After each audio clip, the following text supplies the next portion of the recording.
Yeah, this is a long time ago, so forgive. The art is definitely gonna change. But this was, what is this? Streamily is where you can purchase posters and have me sign them. But yeah, like my game, the original concept of my game was called Genius Insanity. I wonder if the demo is still available somewhere. Genius Insanity is based around Penelope, who is a famous detective who uses her DID to essentially be able to solve crime. And so, obviously, this is Penelope. She is the detective. She is smart, very much. She's not necessarily sociopathic, but she is very much of the cooler, calmer side. She's the one who uses the most logic parts of the brain, the most usage of the left side of the brain, as can possibly think of. Then we have Len, who is her more seductive side, a very much hypersexual 22-year-old, who is in love with the boyfriend who follows her Penelope around. And she considers Derek, who is the boyfriend, her boyfriend, specifically. Then we have Noelle, who is a very soft-spoken 16-year-old. She is very shy, very, very to herself, introverted. But she's, if in terms of smarts, in terms of taking things slow, she also is the one who kind of thinks logically with the left brain. The demo is like so many years old. It's like 2013. So a lot of my research has changed since the development of DID and more public pronunciation of it and the more public knowledge of DID. So a lot of things could be miscued for differences in research and knowledge, and all that stuff. And there's one more personality, I'm so sorry. There's Opal, who is a 10-year-old, an excitable, rebellious, crackheaded 10-year-old. And so, yeah, love them all to death. But mind you, these are old pieces of art. Probably, I don't know if they'll ever come into light as these pieces of art, or later down the line, maybe a new artist or something like that. But that's only if I ever come back to game development and start up Genius Insanity. Then, of course, there are the side characters. You have Derek, who is the boyfriend who follows Penelope around to support her. And he is obviously Len's boyfriend. And he's very chill. He actually is voiced by Jonah Scott in the original demo. Then we have Rhonda, who is the head of the police department, the police chief, who works with Penelope in order to solve very hard and suspicious crime. Love her, love Rhonda. And then there's Dr. Horn, who is Penelope's go-to therapist and doctor, who is specifically there to help with the DID. I found it. Holy shit. I found it. Yeah. Holy shit. But mind you, I need to warn you all, just looking at this, 2014 was the last time this got updated. So 2014, pretty sure that this is crap. Pretty sure that this is completely ill-informed, completely oversimplifying a lot of very important things that need to be publicized and need to be recognized. But who knows? Let's hold on. Let me figure this out. But yeah, so this is Genius Insanity. This is from 2014. This is insanely old, insanely outdated, insanely the beginning of my writing career. So there's probably going to be a lot of errors. There's probably going to be a lot of really bad writing. But in terms of credits, if you would allow me to hide myself, again, writer, producer, programmer, me. The sprite artist of this demo was made by Camille Rulli. My updated ones that you saw were made by Red Art, who made the art for Remember, and All For You. The composer is actually Michael Kelly for the music, I'm hoping and knocking on wood the music is still here. Michael Kelly being the one who created the music for Valhalla, and multiple other projects. He is a fantastic guy, fantastic composer. Let's see, and then we have the demo cast. I asked a lot of my friends to do this. I voiced Penelope Lee because Penelope is a lot more of a complicated character, and I figured if anyone was going to do the hard work, it was going to be me. Until there was a point, if I ever got funding for it, then I would have gotten someone who was more particular into the voice acting community who is a little more who are a little more knowledgeable of DID. Derek Watts, Jonah Scott, Corporal Rhonda, Kayla Martin, who voices Infochan in Yandere Simulator, Dr. Alexia Horn, Camila Rulli, who is the artist, WGN reporters, my best friend John Daniel Deppa, reporters Daniel Sephora, Patrick Seymour, and Christopher Escalante. So yeah, there's that. Now again, this may break. I if this breaks, it breaks, but hopefully it doesn't. So knock on wood, it's not breaking. Making sure the preferences music is on. Okay. So let's see what happens. Okay. Always find the truth. No matter how painful or destructive it is, you must always seek out the truth. Ma'am, tell us! How did you catch the killer? The truth is the only thing in this world worth fighting for. Wait! When did you realize the killer was a woman? The truth is worth everything. Corporal, hold on, over here, please. Sheesh, you'd think reporters would be mature at a press conference about a killer. I seek out the truth, no matter what the cost is. Oh, Penelope, ready to go home? Oh, okay, I guess the avatars weren't used. Oops. I guess the avatars weren't used, oh no! Not yet, Derek. We'll leave when the corporal announces the murderer. It's my job to find the truth. Ahem. In regards to the butterfly killer case, we first discovered evidence on the victims' bodies, leading us to conclude that the murderer was a woman. We traced back the history of the victims and found that they were all workers for botanical gardens, which led us to the woman we have now in custody. As she has pleaded guilty with multiple pieces of evidence against her, we are certain that Sarah Pike is the butterfly killer. Dun dun dun! Well, there we go. Case closed. Solved by the amazing Penelope Lee. You flatter me, Derek. All I did was follow the evidence back to Sarah Pike's home and pointed out her inconsistencies. My mic quality was so bad back then! It's like you can hear the echo and you can hear the tinfoil of the mic. Oh God! I mean that's fair enough. Fair enough to be like, that it's 2014 is when I first began my career. Lamau. There you go, being all humble. You should be the one presenting the case at the press conference, not Rhonda. It's not my place, Derek. I merely find the truth. The police asserts the justice to the public. Whatever you say, Penelope. At least you have better mic quality now. I guess so? It's like I have a professional mic and a studio right behind me. And like this is my streaming mic, so it's just like Lamau. One last question, Corporal! Very well. Go ahead. Is it true that Penelope Lee was the detective that solved the case? Would this case then be considered her 10th successful case? No further questions. Someone's observant. And oop. Oh my God. Hey, look at Rhonda's face. She looks like she's ready to explode. Come on, Derek. Let's go home before the press get out. All right. There she is! Penelope! A few questions, please! Channel 9 reporting with Penelope Lee exiting the police station after another successful closed case. Ah, jeez, they're here too. Let's just go. Don't answer any questions and get to the car. You got it, boss. Excuse me. Move aside, please. Every case ends like this, with reporters wanting to hear me speak my mind about the current case. I don't have anything to say to them, so I never do. At least, I never do. Is that smell coffee? Huh? Coffee? You're right. Ah, shit, Penelope, not here. Penelope, are you okay? Car. Now! Move!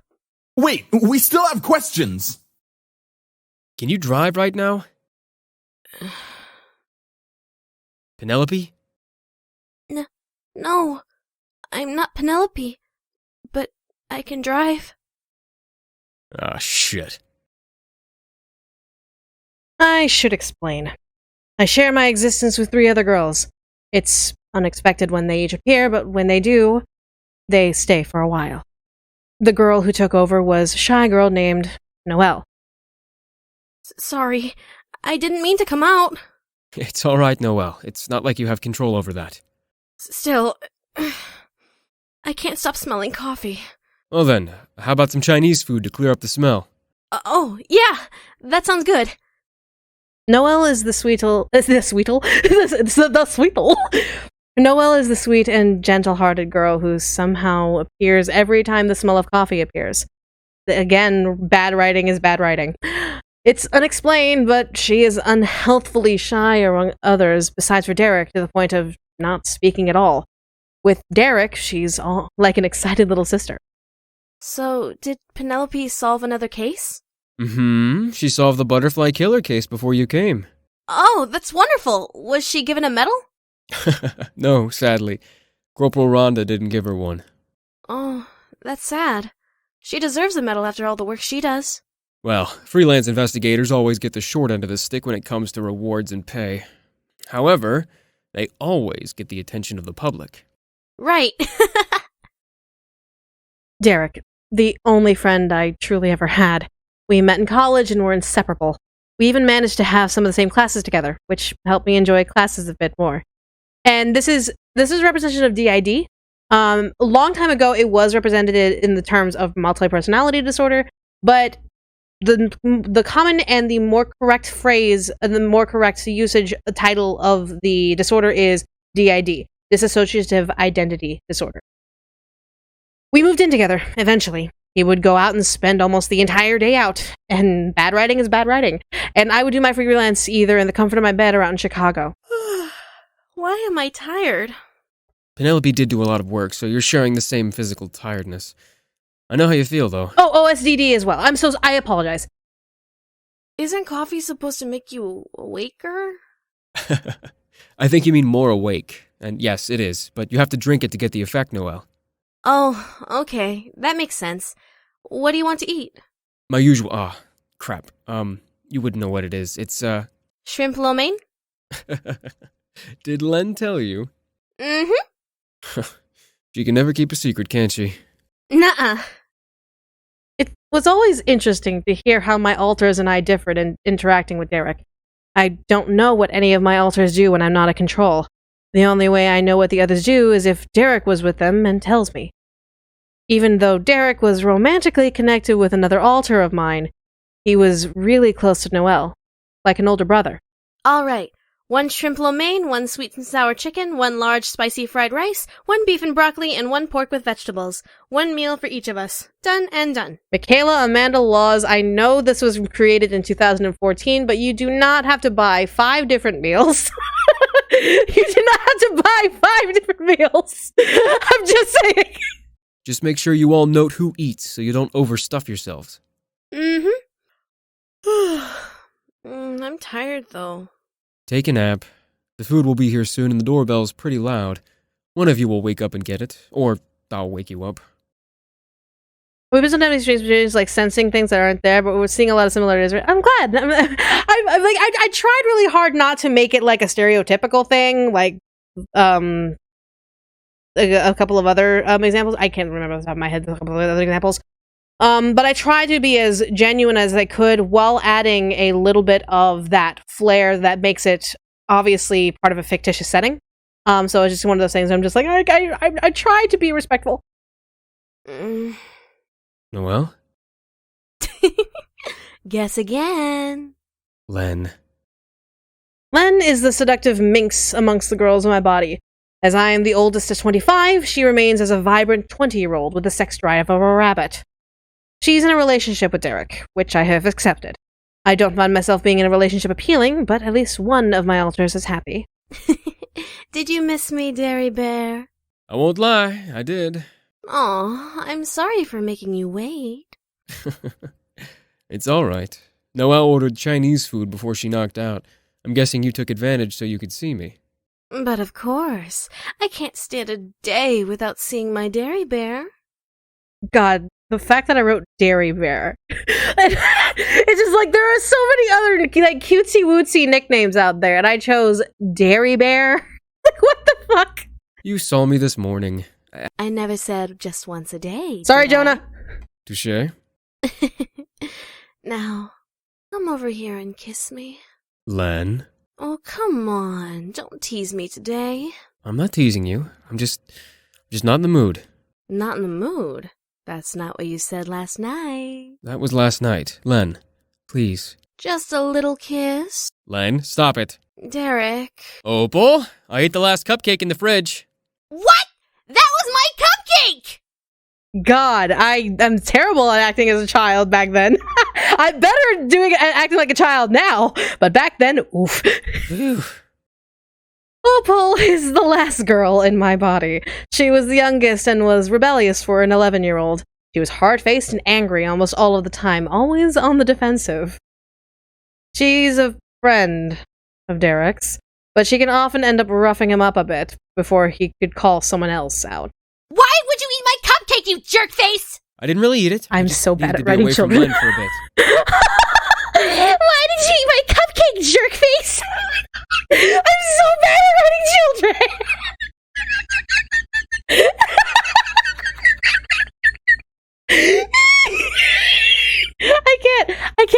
I can't. I'm so bad at writing children. Holy shit. Huh?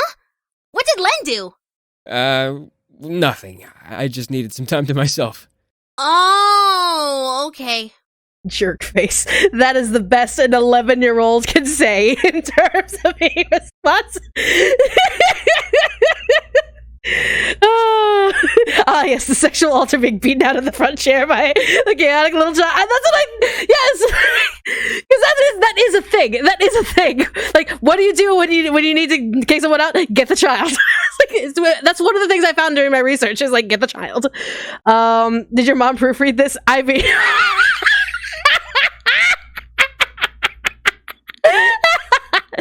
I mean, 2014, no one proofread this. No one proofread this when I was in 2014. Listen, why don't you take a nap? The food won't be here for an hour, so a nap will do you and the others some good. I think now in 2022, I'm better at writing children. But then again, I haven't written a child in any of my games since Orabelle from Seduce Me 2. So I'm just like, I can't necessarily say unless I rewrite Genius Insanity again. But Derek! Come on, the doorbell will wake you up. Ugh, fine. Eventually, Opal managed to get us comfy on the couch for a good nap. It was strange, really, but whenever we napped, we not only rested physically, but the altars and I would end up meeting. That was not fair. And this is where it deviates from actual DID. I want to disclaim this is not what happens when you have DID. This isn't a thing that happens when you have DID. So please take into consideration that this is clearly a fictitious set point for the story of Genius Insanity. It's not my fault! He said he ate my cupcake! But you knew I wanted time with him. But my cupcake! Can we not fight, please? It always ended up like this. We would all end up sitting in a circle deep in my subconscious, talking as if all of us were able to interact outside of my mind. In a strange way, we could, but only when we switched off control. Noelle is right. I actually need all of your help, so stop fighting. Our help? Again? What case are you solving now? Another serial murder case. I need to crack down on it before the next meeting with Rhonda. Rhonda's scary. Bah! That lady's all bark and no bite! I think she needs to meet a man and screw. All that anger, she has a sexual tension. Ew! Gross! No! Nevertheless, I need help. Will you all help me? It's so weird to hear me in like 4 different voices. It's so weird to hear me in 4 different voices. The fuck? Oh, of course, Penelope. I don't see why not, I guess. Let's do this! The process was simple. Talk about the case and dissect from there. Each girl knew how to dissect the case differently, which was beneficial to cracking it all together. Even though Opal and Noelle were young, their childish minds often found things Len and I could not. And hello, music! Our next case is called the Organ Thief Case. Really? Kind of silly for a case title. This doesn't happen. We sometimes manage to meet up in Headspace. Really? So so that is a thing? You meet up in Headspace? I thought 100% that this was not a thing. Because every time I would do research, back when I was doing research when I was writing this, a lot of people would just claim that they would never meet, and that none of the altars would ever meet. So is that a thing that actually sometimes happens in Headspace? That would be great to know and just solidify more. Regardless. But it sums up the murders perfectly. The murderer basically kills their victim with a deadly narcotic and takes out a single organ. Gross. Very. What else is known about the victims? The killer is a stalker. Their latest victims have been in the downtown Chicago area by the Loop. Their tactics are these. Corner a victim, poison them, and remove a singular organ as the victim's body finally shuts down. Basically, the victims would all be alone when the murderer strikes, usually in a parking lot or abandoned area, even alleys. So, a creepy stalker guy. However, we cannot be certain that the killer is a male. There are no fingerprints or DNA samples of any kind, so we assume the killer wears gloves and protective gear to conceal their identity. Guy or girl. There is never a trace of gender found at any of the crime scenes. But they stalk the people when they're alone. Wouldn't there be some clue of who they are or what they want? We have to assume that there is no pattern nor connection between the victims. As much as I hate to conclude this, we have to assume then that the killer murders their victims based on coincidence. Very true. However, there is no pattern to go by. Each victim is different with no connection. Men, women, business associate, teacher, construction worker. Oh, come on, you know better than that. There's always a connection. What organs have been taken? It varied to the point of no pattern. 2 hearts, a kidney, a liver, 3 lungs. Why would anyone want 2 hearts? Murderer must be lonely. But wouldn't flowers work better if you wanted someone's heart? Noelle! I meant it as a joke, Noelle. Oh. Solving a case always began with a pre-investigation. The 4 of us were not new to this. I brought out the facts I knew and laid them out for the other 3 girls, and then we'd go from there. Eventually, the doorbell broke me from my thoughts. I was in control, which made me sigh in relief slightly before standing from the couch and going to the door. With Derek nowhere to be found, I took the Chinese food and brought it back to my dining table. I guess Noelle bought food to forget the coffee smell. I took my food out of the bag and began to eat. I assumed Derek went out for a bit as I slept, so I ate in silence, deliberating my thoughts on the case in my mind. It was like forming a puzzle with no picture other than blood. Intriguing, but nonetheless tiring. Eventually, I turned on the TV to check the news. I expected the corporal's press conference to make the news, but as I turned to the news channel, I was proven wrong. The organ thief has struck again. A homicide investigation has been launched in response to a murder which occurred 2 days ago in a Lincoln Park alleyway. Authorities report the victim was found missing an organ and drugged with narcotics, similar to 8 previous murders in the Chicagoland area. Police are still on the lookout for the suspect and have issued an advisory to citizens to avoid traveling alone in alleyways or parking garages at night. Coming up next. I sighed and turned off the TV before continuing to eat my food. As I finished, however, I turned in my chair to see Derek almost nose to nose with me, giving me an accusatory look. You didn't visit Dr. Horn this week, did you? No, I haven't. Why? You know you have to go every week, Penelope. You know I haven't had the time, Derek. Besides, it's not important that I meet her soon. I have to focus on this new case. Dr. Horn needs to monitor your progress every week. You know exactly how important seeing her is. The case can wait a day. Derek, are we really having this argument? We both know how it's going to end. Yes, we do, don't we? Derek sighed before looking me in the eyes again, grabbing hold of my waist and kissing me. I didn't object. This was his personal trigger, which he used only when he needed to see Len, or when he just didn't want to talk to me. I felt my senses fade to black as Len quickly took over. I'm here, Dairy Bear. Len, you'll do anything for me, right? Oh, of course, as long as I get a reward in the end. My love for you isn't enough? Nice try, but I want to be rewarded when I make you happy. Shut up, Len! God, I'm so bad at my characters, I'm so sorry! I'll make a deal with you then, Len. You promise me that you'll go see Dr. Horn tomorrow morning. And I'll promise to make you scream tonight. Dr. Horn? What? Just promise me you will. I care for you so much. Dr. Horn will help you. Derek. All right, I promise. I don't know what happened between Len and Derek. All I know is that when I took control of my body, I was in Dr. Horn's office the next day, staring up at the ceiling. I turned my head to see Dr. Horn in her medical chair, taking random notes I couldn't decipher from the pen movements. As Dr. Horn looked up from her notes, I gave a small smile. Good morning, Penelope. How are you doing? Coughing internally and dying. I have a mild headache, but it's tolerable. How are you, Doctor?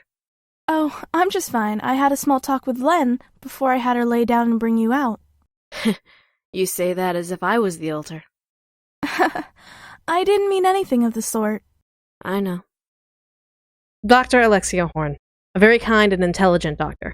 She was specialized in dissociative identity disorder, which was what I had clinically, and she had been working with me for a couple of years. She got to know each of my alters and myself to where she knew each one of our triggers by heart. Can you please do serial 7s? All right. Counting was extremely simple for me. I practically memorized the order of the numbers. The premise? Count down from 100 by 7. The reason? To assess my mental status. The serial 7s are mainly used for those with head injury or dementia, but Dr. Horn has been using it on her patients to verify an alter, in case one tried to imitate another. Thank you. Now, it's been a while, hasn't it, Penelope? Almost 2 weeks since your last visit. I've been busy with a butterfly killer case. I apologize. Oh no, there's no need to apologize. I just like to make sure that everything's okay with you and the others. Thank you for your concerns, Doctor. Dr. Horn smiled before crossing her legs and flipping back through her large notebook. I took that moment to sit up in the leather therapy chair I was on. Now, I know that last time you came by you had some concerns? Yes, I did. And I do. What is this progress supposed to mean? Is this supposed to mean healing from the disorder? Not possible. It is not possible, unfortunately. It's more of just trying to cope with it, and more. And when I wrote this, it was more Penelope trying to cope with it and trying to live with the disorder within her life. So, in my opinion, when I was writing this originally, this was more of Penelope didn't want to go because she didn't feel like she needed the help to have it be constantly in her life, because she already logically thought, this is going to be in my life anyway. Who fucking cares? I'm just gonna deal with it as it comes.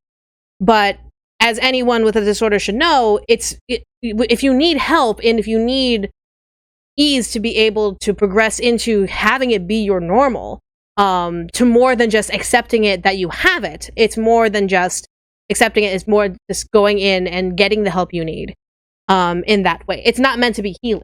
At least that's what I thought when I was writing this. But of course, Penelope has a concern. Yes, but then you had to run off for Corporal Rhonda. What concerns do you have? My words froze in my mouth at her question. I knew what I wanted to say, but uncertainty suddenly filled my mind. Should I say them? Should I let it go? Which was better? Is something wrong, Penelope? I could feel Noelle wanting to come out and take over, but I shook my head, forcing her back before continuing to speak. I've been with my alters for a long time now, Alexia. As soon as her first name came out of my mouth, Dr. Horn straightened up in surprise. She stared wide-eyed at me, shocked at the informal call. I continued. By now, according to studies, I should have more than just these 3. I should have at least 10 or 20 alters sharing my body.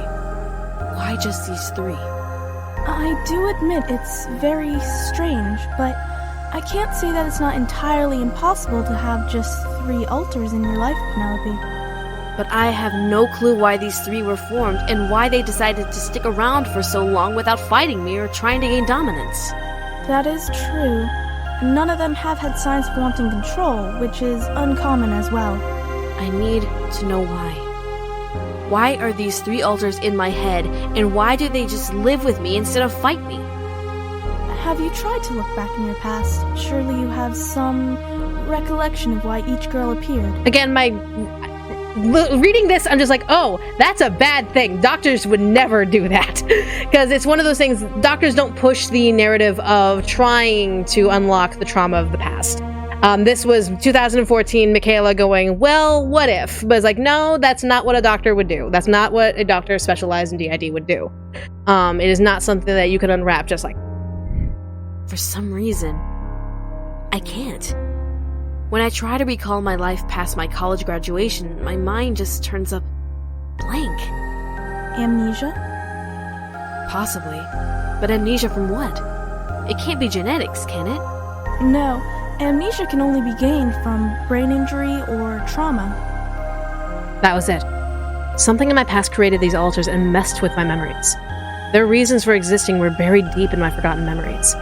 shitty writing and also really bad direction to be heading into the melee. Again, 2014 Michaela didn't really know any better. I had to remember. I have to remember, Doctor. I have to regain my memories. Well, I'm not sure what to tell you. There aren't any developed medications or remedies for any mundane or far-back memory recall, so trying to regain your memories is almost impossible medically. Besides, we're not sure entirely what caused your memory loss. But there has to be some way to find out, right? Through therapy and time? Yes. Since we have no clues about your amnesia, we'd have to be delicate about treating it. Another issue within itself is being able to treat it at all. Memory recall is not easy to do, especially since your amnesia could either be caused by physical or mental brain trauma. Isn't there anything that could open up memory recall? Surely I can't be the only patient who has desired this kind of treatment. Well, there is also life exposure. During one of your investigations, a memory can have the chance of being triggered. We don't know unless you try. I felt frustrated. I wanted to know the truth. It was a goal I wanted to achieve with Dr. Horn, but she was right. Memory recall wasn't something that was fully developed. But it wasn't the only option I had. I just wish it was an option so I could learn immediately instead of hoping my investigations would lead me somewhere. Have you Killer 7? I have, at the behest of my husband. For right now, we have to treat your memory loss as amnesia, possibly dementia. The next time you come in, and that must be Corporal Rhonda. Go ahead. Excuse me. Hello? Lee, the organ thief murdered another victim. Millennium Park Garage. I'll be there shortly. Just my luck. An investigation to look forward to. It was as if karma felt sorry for me for not having the medication to remember my past. Was it for the better? Who knew? But I was going to find out either way. What do you know? Maybe it's a sign. I don't believe in signs, Doctor. I believe in facts. Of course, Detective Lee. The best of luck in your investigation. Thank you. As I stood and walked toward the door, Dr. Horn stood and walked to her desk, placing her notebook down. And Penelope? Yes, Doctor? I know that you want to find out the truth, but don't just try to force your memory. You could destroy not only your ability to retain and collect memories, but you could also destroy your alters. I'll keep that in mind. And with that, I left. Always find the truth. No matter how painful or destructive it is, you must always seek out the truth. I was determined to find the truth. I had to find the truth. Why did my alters appear? Why did my alters decide to stay instead of trying to dominate my body? Why could I not remember my past? I had to remember. I had to figure it out. But would it destroy me? And that's the demo! That was made in 2014. Yeah, please note in the final game there will be character sprites representing each character as well as a point-and-click system for the investigation. Yeah, I wanted to like a full-on investigation where if you click certain items as certain alters, because obviously if you're investigating, you can't just be Penelope. Sometimes in the story that I imagined, there would be things that would force either Len or Noelle or Opal to come out. And of course, they know the drill. They know that they have to keep up the facade of, like, this is Penelope. If far back, trauma happening 04 causes DID. Yeah. DID happens to the host, happens to keep the host from remembering trauma. Exactly. It's like, again, this was in a time when I wrote this for the intense purposes of just using different ways to be able to tell stories for me, because I never did a point-and-click system at this point. I wanted to try something that was more of a murder mystery. I wanted to do something more dramatic and less fictitious in terms of like fantasy magic and crap, like, and magic and religion like that. I wanted to go with science. I wanted to go with therapy. I wanted to go with psychoanalysis. And so Genius Insanity was birthed from that. And so a lot of things back then, I didn't necessarily have a lot of information and I didn't have a lot of research into DID. So that was essentially what happened. So in that case, it's just like, if I was to ever to rewrite this, I would obviously have a little more research under my belt. I'd have more people, like for example, you, others, sorry, burp, obviously other people, to be able to try and discern how this would work and how this would run. in order to make this more believable and also more realistic to what the disorder is and what can be possibly done. Because I know the story. I still remember the story that I wanted to have in mind. I know who is the murderer. I know what's going on, the plot twists. I know what the traumatic shit that's happened that causes all of this stuff. But again, back then that was with the research that I had, the knowledge that I had, versus now that we have a more developed analysis of DID, etc., etc. Do you mean to skip over every time we offer to talk to you in DMs, or do you really not want to? It's one of those things where this game is this is on permanent hiatus. Yeah, this game is on a 100% a permanent hiatus. So I right now I can't focus any sort of thought on Genius Insanity. While I do appreciate about talking in DMs about DID right now, right now is not a priority because I'm not working on the game. I'm not working on the story as it is right now. I'm working on my book, which is a different story altogether. So I want to be able to save any sort of research and time that I do into Genius Insanity for that time, rather than spend it during a time where I'm writing a different story. So I apologize if it sounds like I'm ignoring anyone or ignoring you. It's just a matter of this is not my priority right now. This is something that I really want to do in the future, but obviously I'm writing a book right now, so this was just something I made in 2014 that may come back in the future, and I really hope it does. I loved this story.